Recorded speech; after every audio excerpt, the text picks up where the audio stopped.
warahmatullahi wabarakatuh. Selamat pagi anak-anak saya yang saya sayang dan saya banggakan. Hari ini kita akan melanjutkan subbab yang kemarin tentang perbandingan. Hari ini kita akan pelajari tentang perbandingan skala, perbandingan sejenis, dan mencakup aritmatika mungkin nanti. Ya, silakan lihat videonya ya. Hari ini kita akan pelajari tentang perbandingan sejenis dan berbalik nilai. Itu hampir kalau yang biasa sulit membedakan mana yang berbalik, mana yang senilai. Kalau nanti kalian pelajari di sini dengan tujuan kalian nanti bisa membedakan mana itu perbandingan berbalik dan mana itu perbandingan senilai. Oke, langsung saja ya. Perbandingan senilai.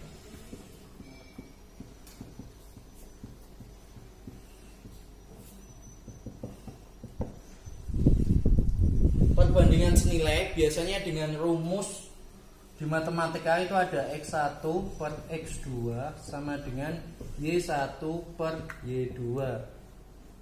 Apa itu X1 dan Y2? Di sini X1 nanti contohnya sumpama satuannya sama. Kalau satuan di sini botol, X2-nya juga botol. X2-nya kalau waktu berarti Y2-nya juga waktu. Oke, nanti saja ya. Kalau kalian masih bingung, nanti lihat contohnya. Atau bisa kalian tulis X1 dikali dengan Y2 sama dengan X2 dikali Y1. Kalikan silang ya, biasa. Bisa kalian tulis seperti ini. Mau pakai rumus ini atau mau pakai rumus ini boleh. Oke, langsung saja ya. Contohnya di sini perbandingan senilai.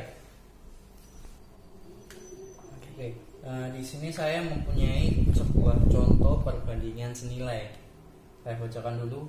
Untuk mengemasi 42 buah produk makanan, Bu Yeni membutuhkan 7 kantong plastik. Jika produk makanan sebanyak 78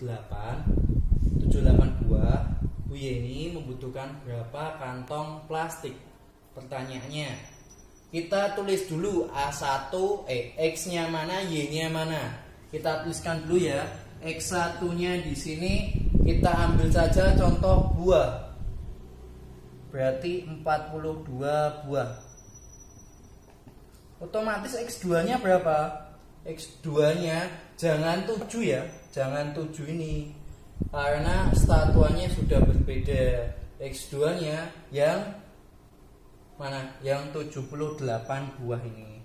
Ini adalah 78 buah. Itu X2-nya.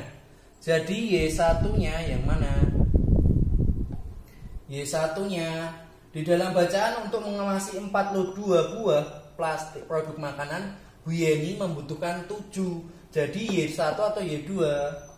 Tempatnya di X1 ya, karena satu garis. 7 kantong. Dan yang ditanya adalah berapa yang dibutuhkan untuk 78 buah yang ditanyakan di sini. Y2-nya. Kalau sejenis kita menggunakan rumus yang tadi. X1 per X2 sama dengan Y1 per Y2. Kita masukkan saja atau kita substitusikan ini ke dalam sini. X1-nya berapa? 42. X2-nya adalah 78 sama dengan Y1-nya adalah 7. Y2-nya adalah X. Mau kalian tulis X, Y, A, B, C sampai Z boleh, bebas. Kita tuliskan ya, kita kalikan silang atau kita bagi dulu bisa. 42 dibagi dengan 7, masih sisa berapa? 6 ya. Di sini 1. 6 kali X menjadi di sini 6 kali X, 6X sama dengan 78 dikali 1, 78. Jadi X sama dengan 78 dibagi 6. Jawabannya berapa? 13. Jadi untuk sekantong sebanyak 78 buah, Buya ini membutuhkan kantong plastik berapa? 13 kantong plastik. Sudah ya, paham ya? Oke, kita lanjut ya soal kedua. Saya bacakan dulu. Di sini Pak Cipto membuat 28 gelas es teh untuk pelanggannya. Untuk keperluan itu, ia memerlukan 42 sendok gula pasir. Jika ia membuat lagi 18 gelas es teh, berapakah gula pasir yang telah ia gunakan titik-titik sebanyak berapa sendok ya di sini ya. Kita tentukan dulu X1-nya mana, X2-nya mana, Y2-nya mana, Y1-nya mana. Kita tentukan dulu ya. X1.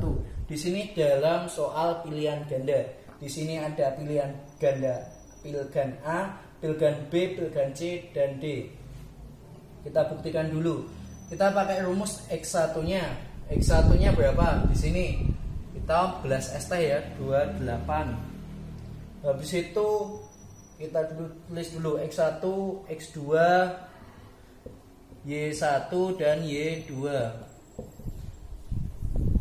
Untuk pelanggannya, berarti untuk keperluan itu ia memerlukan 42 sendok gula pasir.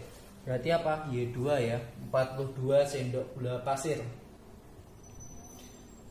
Jika ia membuat lagi 18 gelas es teh, berarti apa?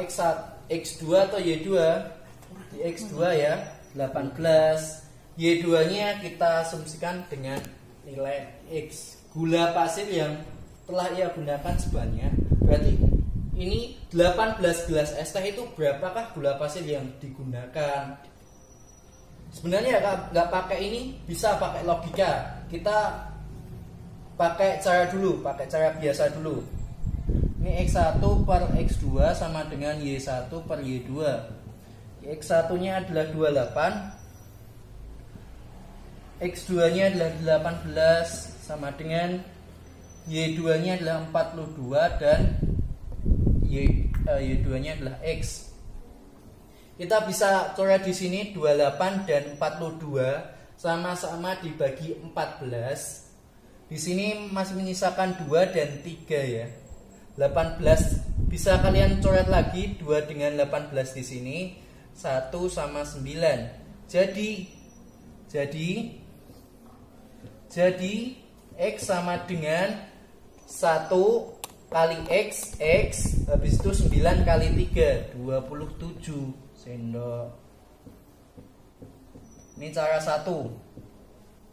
Kalau dalam pilihan ganda, kalian lihat dulu. Di sini menggunakan 28 gelas es teh itu aja memerlukan 42 sendok gula pasir. Nah, sedangkan 18 gelas es teh berarti kan es tehnya berkurang. Otomatis sendok gula pasirnya juga berkurang. Jadi tidak mungkin melebihi 42. Berarti mana? Hanya ini ya. Kalau pilihan ganda bisa langsung kalian awang seperti ini. Tapi kalau lebih mantapnya lagi pakai caranya seperti ini pembuktiannya. Ya. Oke, selanjutnya kita akan pelajari tentang skala ya. Skala di sini kalian pernah menjumpai kayak perbandingan sebelumnya itu, perbandingan suatu jarak di kalau kalian lihat peta itu pasti ada pojok atasnya itu. Contohnya 1 banding 100.000 mungkin, atau 1 banding yang lainnya di dalam peta. Maksudnya di sini bukan 1 dibanding 100.000 nilainya 0,000 sekian. Bukan seperti itu ya. Kalau di dalam peta di sini setiap 1 sentinya mewakili 100.000 cm. Kalau sini satuannya cm loh ya. Berarti 1 cm mewakili 100.000 cm, atau bisa dikatakan dengan lain 1 cm mewakili 1 km. Contohnya seperti itu. Kalau di dalam soal ada berapakah nilai ukuran gambar dan nilai sebenarnya, di situ ada sebuah rumus. Rumusnya langsung saya buat rumusnya di sini. Ukuran gambar di sini ukuran UG ya. Ukuran gambar dibagi di sini skala, dan di sini ukuran sebenarnya. Bisa kalian membuat segitiga seperti ini ya. Jadi membuat rumus seperti ini. Jadi kalau kalian mencari skala, jadi ukuran gambar dibagi ukuran sebenarnya. Kalau kalian mencari ukuran gambar, jadi skala dikali ukuran sebenarnya. Kalau kalian mencari ukuran sebenarnya, jadi ukuran gambar dibagi skala. Rumusnya seperti itu ya. Di sini UG, di sini ukuran gambar. Di sini S-nya adalah skala. Skala adalah perbandingannya, ukuran gambarnya nanti berapa sentimeter. Dan di sini ukuran sebenarnya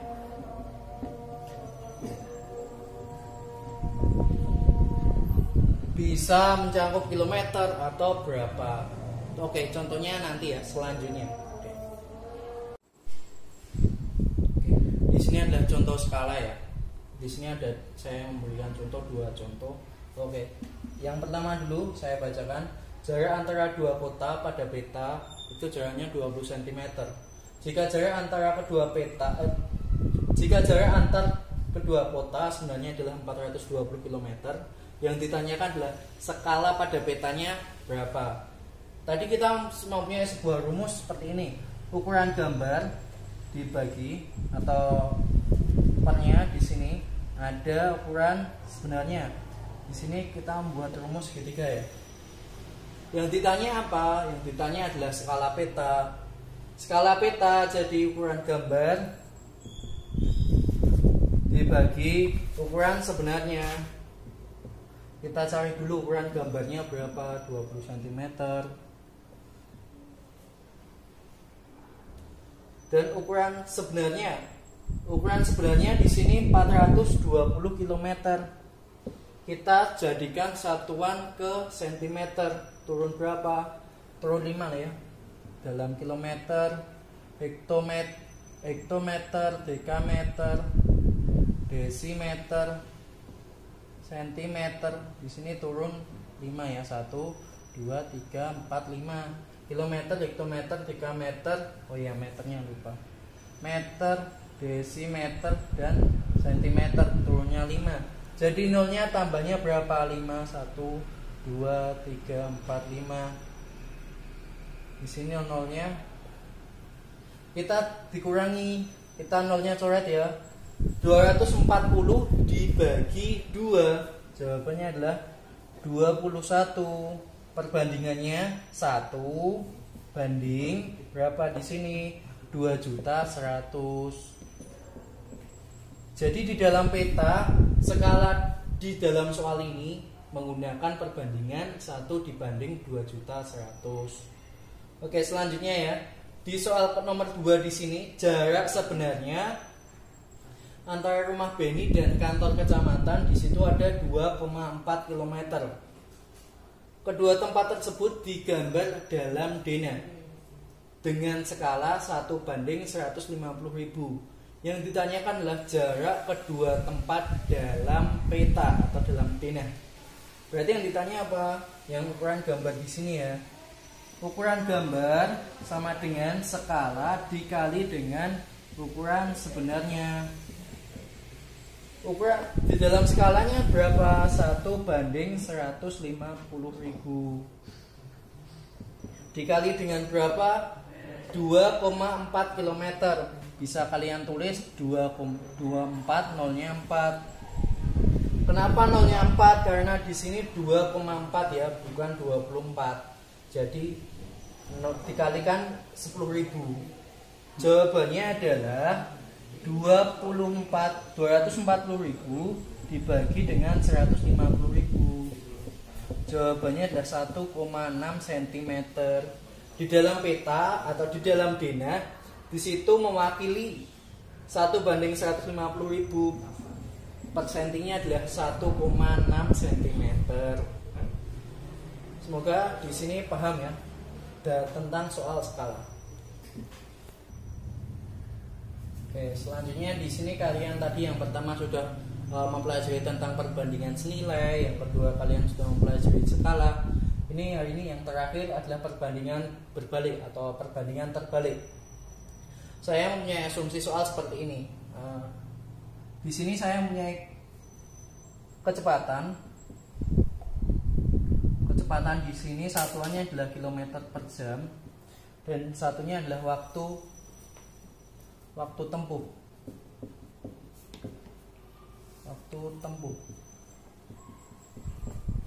Kita asumsikan seperti ini. Waktu tempuh dalam jam ya. Dalam jam, menit. Contoh saya punya kecepatan 4 km per jam di sini. Dengan waktu tempuhnya di situ memerlukan waktu 1 jam. Kalau saya menambah kecepatannya menjadi 8. Jadi waktu tempuhnya adalah setengah jam atau 30 menit. Di sini 60 menit ya. 30 menit. Saya tambah lagi dengan kecepatan 12.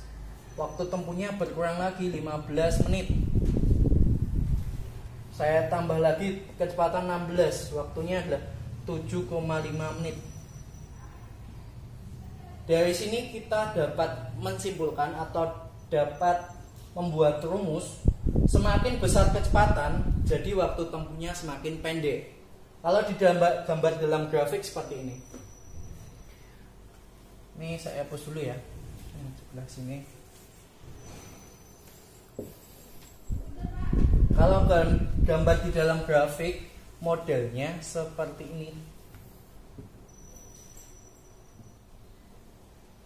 Di sini adalah kecepatannya, di sini kecepatan, dan di sini adalah waktu tempuh.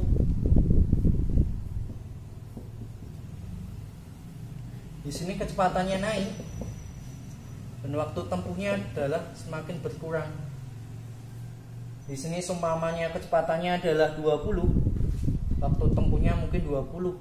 Habis itu kecepatannya 40, waktu tempuhnya semakin turun. Mungkin di sini 10 dan seterusnya. Jadi grafiknya itu semakin besar kecepatan, waktu tempuhnya semakin turun. Jadi rumusnya itu ada rumus perbandingan terbalik di sini menggunakan X1 per X2 sama dengan Y2 per Y1. Yang membedakan belakangnya di sini Y1 dan Y2-nya. Silahkan dibalik. Yang mula-mula tadi senilai adalah Y1 per Y2, kalau berbalik Y2 per Y1, atau X1 dikali dengan Y1 sama dengan X2 dikali dengan Y2. Contohnya selanjutnya. Oke, di sini contoh soal perbandingan berbalik ya. Di sini di rumah Bu Iva tersedia sekarung beras. Jika setiap harinya Bu Iva memasak 0,75 kg beras, beras tersebut hanya 40 hari. Yang ditanyakan adalah jika beras tersebut habis 50 hari, setiap harinya Bu Iva memasak berapa kilogram beras? Oke, dari di sini kita dilihat dulu X1-nya mana, X2-nya mana, Y1-nya mana, Y2-nya mana. Kita ambil di sini berapa? X1-nya 0,75 kg. Berarti 0,75. Habis itu kita cari dulu. Ini beras tersebut hanya cukup 40 hari. 40 hari itu yang mana? Apakah X2, Y1, Y2? Y1 ya, karena cuma habis 40 hari. Setelah itu, jika beras tersebut habis 50 hari, itu X2 atau Y2? Y2 ya, karena satuannya sama-sama hari di sini. Dan di sini satuannya kilogram. Pasti yang ditanyakan adalah X2. Setiap harinya Ibu Iva memasak berapa kilogram beras? Kita tuliskan X. Kita menggunakan perbandingan terbalik ya. Dilihat kenapa kita menggunakan perbandingan terbalik, nggak menggunakan perbandingan sejenis. Karena dilihat Y1 dan Y2-nya, besaran Y2-nya, jadi kenaikannya lebih banyak di Y2-nya. Otomatis X2-nya nanti juga turun. Seperti tadi ya, kecepatannya 4, menggunakan waktu tempuhnya 1 jam, waktunya 8 km per jam, waktu tempuhnya semakin sedikit dari 30 menit.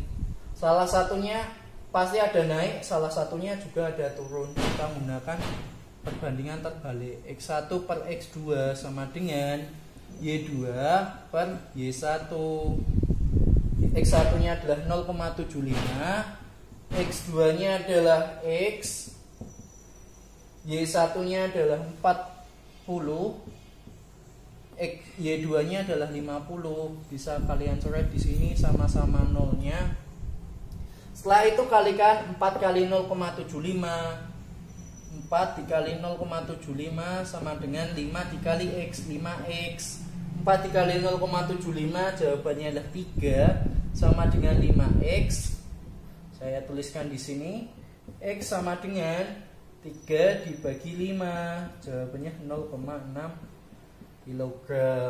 Jadi untuk waktu 50 hari, setiap harinya Bu Iva memasak 0,6 kg beras.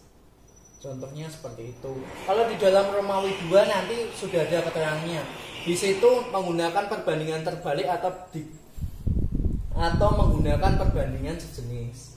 Kalau di dalam pilihan ganda, pasti jika ada kenaikan salah satunya X1 atau Y2, otomatis nanti menggunakannya perbandingan terbalik.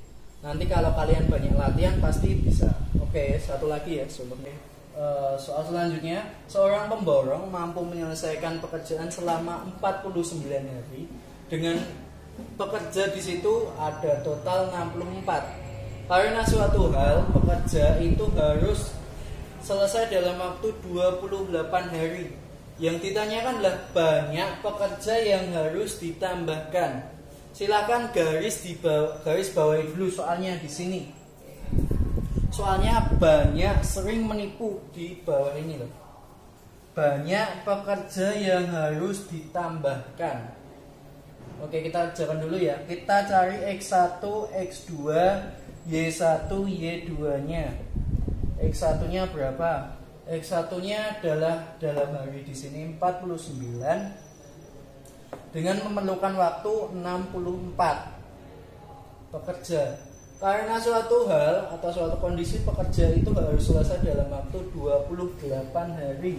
Itu adalah X2-nya.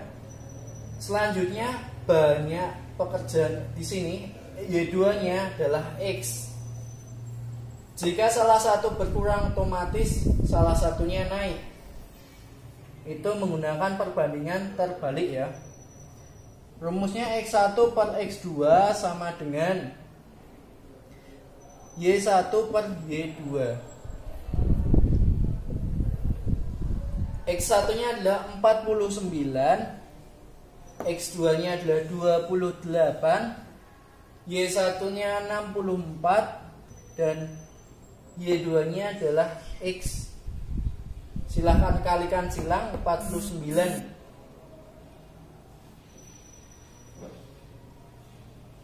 Maaf, di sini salah rumusnya. Ini perbandingan sejenis. X1 per X2 sama dengan Y2 per Y1. Y2 nya adalah X dan Y1 nya adalah 28. Kalikan silang ya, 28 dikali 49, itu jawabannya adalah 3136. X kali 28, jawabannya 28X. X jadi 3136 dibagi 28, jawabannya berapa? 112 pekerja. Apakah jawabannya sudah sampai situ? Di sini adalah total yang dibutuhkan. Total yang dibutuhkan adalah 112. Sedangkan yang ditanyakan apa? Banyak pekerja yang harus ditambahkan. Banyak pekerja harus ditambahkan. Kita tahu total pekerjanya 112. Mula-mula pekerjanya adalah berapa? 64. Jadi yang harus ditambahkan berapa? 38 pekerja ya. Jadi jawabannya adalah 38 pekerja. bukan sampai sini. Sini masih belum jawaban akhirnya. Di sini hanya pekerja totalnya. Biar waktu 28, pekerjanya 112. Yang ditanyakan adalah banyak pekerja yang harus ditambahkan.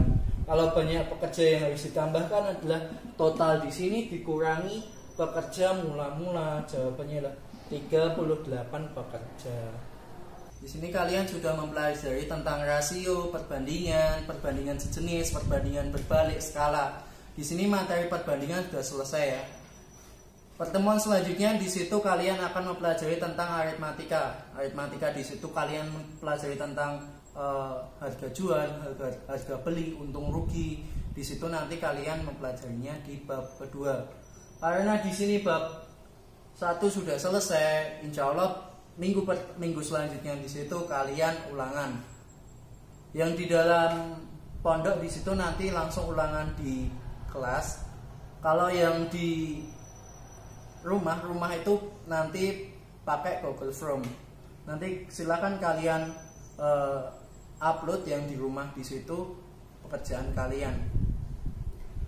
Silakan belajar lagi tentang perbandingan berbalik dan perbandingan senilai. Itu banyak sekali anak-anak itu yang sulit membedakan itu mana menggunakan perbandingan sejenis, mana menggunakan perbandingan terbalik. Itu banyak, sering banget itu terbalik. Itu soalnya seperti ini, itu seharusnya menggunakan perbandingan terbalik, tapi kebanyakan itu menggunakan perbandingan senilai. Silakan dilihat dari soalnya. Biasanya kalau salah satunya itu turun, kalau perbandingan terbalik itu berarti Y2-nya itu pasti naik, salah satunya naik. Kalau di perbandingan terbalik, perbandingan sejenis atau perbandingan senilai, itu kedua-duanya naik. Otomatis kalau laku 4 berarti harganya 12.000, laku 8 otomatis harganya naik, menyesuaikan, stagnan. Silakan mempelajari lagi ya. Insya Allah minggu depan itu kalian akan latihan pertama ya. Akhirul kalam, wassalamualaikum warahmatullahi wabarakatuh.